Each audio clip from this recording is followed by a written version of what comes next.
Oi, pessoal. Estou experimentando também essa ferramenta para dar uma repassada na teoria do Vygotsky. Eu estou insistindo nela porque ela é uma teoria muito importante no campo da educação. Então, vocês receberam um roteiro de estudos.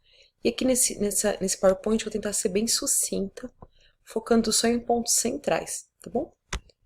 Então, essa aula é para nossa disciplina de Psicologia da Educação. Deixa eu passar aqui. Espero que me obedeça.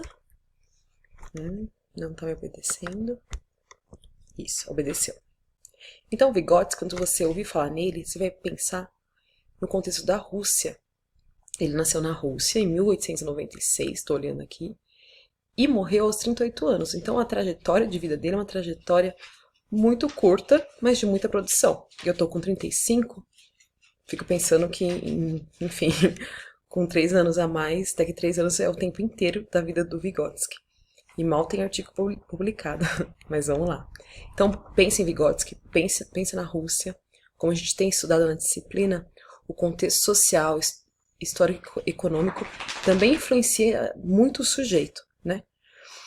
Então, por ele ter vivido a Revolução Russa e, ao mesmo tempo, ter vivido a presença autoritária dos czares, a obra do Vygotsky é sempre muito permeada por esse contexto.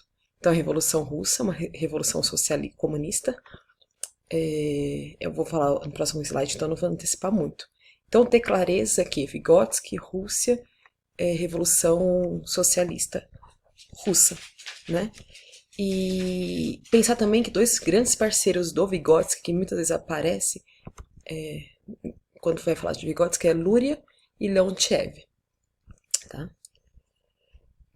Então, o que a gente falou lá atrás, né, ele viveu esse antagonismo dos czares como figuras autoritárias, mas também, nessa curta vida, também vivenciou, lá no ápice, lá nos 17 anos, eu nem fiz o cálculo certinho, mas no ápice da juventude ele vivenciou a Revolução Russa. Então, assim que termina uma revolução, eu penso comigo, né, com muita esperança de mudança, de transformação, de revolução, toda a obra do Vygotsky está muito pautada na teoria marxista.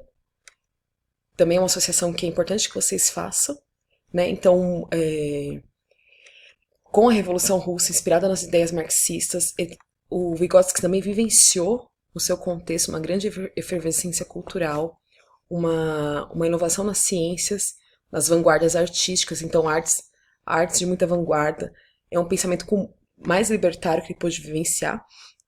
E também uma preocupação grande com políticas públicas e eficazes para todos. Então, se na obra do Vygotsky, eles são contemporâneos, eles são da mesma época, Piaget e Vygotsky.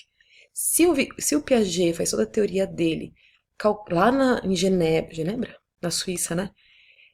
Como epistemólogo, em outro contexto, calcado muito na observação individual dos próprios filhos, o Vygotsky não.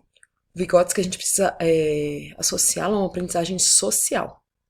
E uma aprendizagem que ela tem uma intenção muito clara, que é que ela possa chegar a todos, né? Então, essa preocupação de que forma consegue construir uma teoria de aprendizagem que possa ensinar o máximo de pessoas possível. Pensa, quem fez não sei se alguém que fez o clube de leitura com a Ofélia, em que ela lê Marx, mas quem conhece um pouco da teoria marxista, é uma teoria revolucionária que se propõe a pensar a sociedade em classes sociais, dominantes e dominados. E que, na estrutura que se tem, os dominantes impõem a sua cultura, a sua ideologia aos dominados. Então, numa revolução marxista, o proletariado, os trabalhadores chegariam ao poder e construiriam sua própria cultura. Né? Não ficariam à margem do lucro, enfim, da ideologia de poucos que são os dominantes. Então, para você ter essa popularização do conhecimento do saber que foi acumulado pela humanidade a todos, o Vygotsky ele se propõe a pesquisar arduamente uma teoria de que a aprendizagem é social. Uma aprendizagem social. Então, são também pontos que, vou apressar se não vai dar tempo, que vocês se fixem. Uma outra forma de chamar a teoria vygotskiana também é uma teoria histórico-cultural. Tá? Então, às vezes você vai ouvir falar sobre Vygotsky, vamos chamar de teoria vygotskiana, teoria histórico-cultural, é Vygotsky, mata charada. Também é chamada de socioconstrutivismo, eu vi pouco, mas já vi ser chamado. E também de interacionismo. Por quê? Porque para ele a interação é um ponto de aprendizagem muito importante. Então, quando ele começa a fazer a teoria dele, ele vai investigar a espécie humana. Como que a espécie humana vai aprendendo a partir da origem dela. Então, nascemos como um animal, né, o bebê humano. Quando nasce, ele faz várias comparações entre os animais e os homens.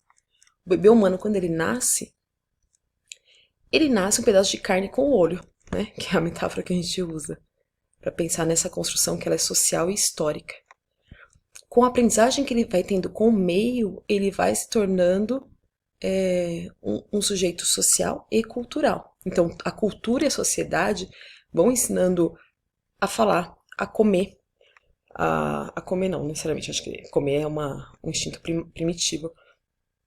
Mas a falar, a fazer cultura e principalmente a aprender tudo aquilo que foi aprendido anteriormente. Então, por exemplo, quando a gente observa os animais eles aprendem pela imitação, né? Eu vejo, sei lá, Capitu e Robaldo, eles vão aprendendo um com o outro, eles vão se tornando até parecidos com o passar do tempo. Mas não existe uma acumulação de saberes que os cachorros que chegam ao mundo vão se reunir em escolas para passar um ao outro que já foi o que a categoria cachorro já aprendeu. Animal nenhum faz isso. O único animal que faz isso e que nos diferencia dos animais é o humano.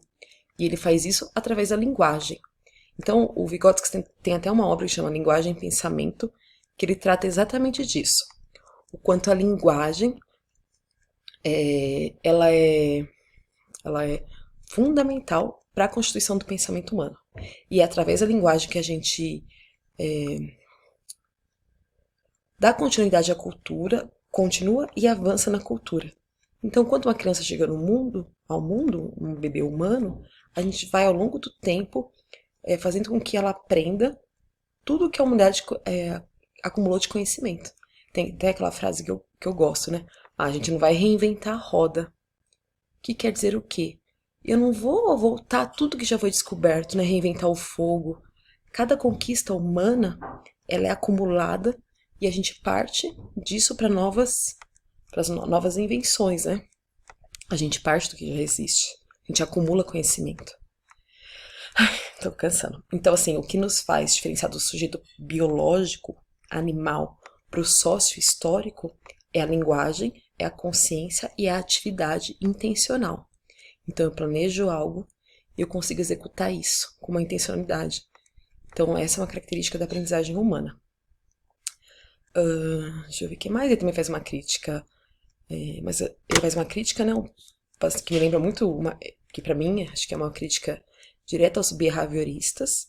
Então, ele acha que a mente humana ela não é passível de observação, mensuração e controle, como os behavioristas pensavam. E nem também eu posso entender como funciona a mente humana, o desenvolvimento humano, a partir da minha introspecção. Então, a hora que eu olho só pra mim, né? Ele é uma observação do social, do cultural e do histórico. Uma outra coisa que faz ele ser bem marxista é que pro Vygotsky é aquela frase do Paulo Freire também. O mundo não é, o mundo está sendo. Então, ele parte do princípio que são os homens, a própria consciência dos homens, que constrói esse mundo histórico e cultural. E se tudo é construído historicamente e culturalmente, tudo também pode ser reconstruído, repensado de forma coletiva, né? Então, também uma teoria mais revolucionária, não é de conservação. É uma teoria de mudança também. Alguns pontos centrais, que é a relação do homem com o ambiente, que eu já falei, que é ter essa experiência acumulada e repassada historicamente de um para o outro. O professor ele aparece como um mediador, né? Calma, não tô falando do projeto.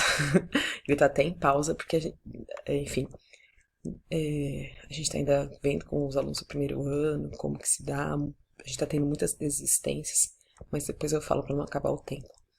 Então, o professor, ele é o parceiro mais experiente. Ele é o mediador do conhecimento com o aluno. Ele não é o cara centralizado, o cara que vai passar conhecimento. Isso é meio batido, né? Mas ele faz essa mediação. E aí é num jogo muito de singularidade e heterogeneidade. Então, o professor vai ser aquele que conhece o seu aluno, a singularidade do seu aluno, e que vai tentar pensar em roteiros, mecanismos, para poder fazer com que aquele conhecimento chegue até ele. Então, também tem um olhar mais democrático de pensar em como esse conhecimento chega para todos, né? A gente não pode pensar nessa massa amorfa, geral, igual, mas pensar de que maneira, para aquele aluno, eu posso mediar para que esse conhecimento seja possível, né? Mas vocês vão ver também explicações até melhores no vídeo das meninas. Um outro conceito que é fundamental em Vygotsky, que você vê esse conceito e fala, pã, tá falando de Vygotsky, é um negócio que chama ZDP, que é esse terceiro aqui, que é a zona de desenvolvimento proximal. Para o Vygotsky, a gente tem um desenvolvimento real, é o que eu consigo fazer agora. Vamos pensar, sei lá, se eu vou aprender capoeira. Se eu vou aprender capoeira, o que eu tenho de real? Talvez de real a Natália consegue estender a perna até a altura. É isso que ela tem de desenvolvimento real. Consegue erguer a perna. Aí tem um desenvolvimento potencial, que é onde eu quero chegar. Pô, eu quero conseguir fazer uma ginga de capoeira, dar aquela rodadinha. Isso é o potencial, onde eu quero chegar. E aí, nesse meio do caminho, entre o real e o potencial, eu tenho o proximal. É o que eu consigo fazer, talvez, se um parceiro mais experiente ou professor me ajudar a fazer, né? Então, sozinho com autonomia eu ainda não consigo, mas é um conhecimento que com a mediação, com alguém me ajudando, eu vou adquirindo aos poucos. Então, é reconhecer que entre aquilo que eu sei e aquilo que eu quero vir a saber, tem essas zonas de desenvolvimento proximal, que é esse processinho, que normalmente é com ajuda. Então, a partir desse conceito, se criou algumas práticas pedagógicas, como as duplas produtivas. Então, se eu tenho um aluno que é muito bom em uma disciplina e outro que está com mais dificuldade, eu coloco eles sentados juntos ou em parceria, para que um ajude ao outro, né? Na verdade, o mais experiente naquele conhecimento, ajude o outro a sair dessa zona de desenvolvimento proximal e chegar na potencial. Tô correndo aqui por causa do tempo também. Então, para ele, a interação é muito importante. A gente até vê, né? Quando uma criança chega na escola, que vai conviver com outras crianças, o salto de desenvolvimento que ela tem. Porque é nessa interação, e que talvez o ensino remoto corte isso um pouco da gente, que a gente aprende muita coisa também. Quando eu coloco o vídeo da Kelly e da Joyce, eu estou tentando com que essa interação, ainda que à distância, contribua com uma aproximação de vocês com o pensamento do Vygotsky. E para ele, o ser humano, ele é transformador do meio, né? Então, todos os sujeitos, eles são capazes de transformar o meio e de transformar a si mesmo e aos outros homens, nessa interação consciente. Acho que tem um outro slide, que é a relação de singularidade e heterogeneidade, que no caso, para um professor é importante que ele faça um diagnóstico preciso para entender como que a turma dele, essa turma heterogênea, muito diferente, funciona, para poder também pensar em estratégias que atinjam cada singularidade de seus alunos, para assim conseguir fazer essa mediação de uma forma com mais sucesso, né? Então, é preciso saber o que seus alunos saibam, não dá para você chegar imaginando em que ponto que eles estão, mas a partir desse reconhecimento de como eles estão de verdade naquele momento histórico da aprendizagem deles, pensar em intervenções que façam sentido. Pessoal, o tempo está acabando aqui, são 15 minutos, é o máximo de gravação, é um começo de conversa. Pode jogar dúvidas no WhatsApp ou no nosso próximo encontro. Um abraço.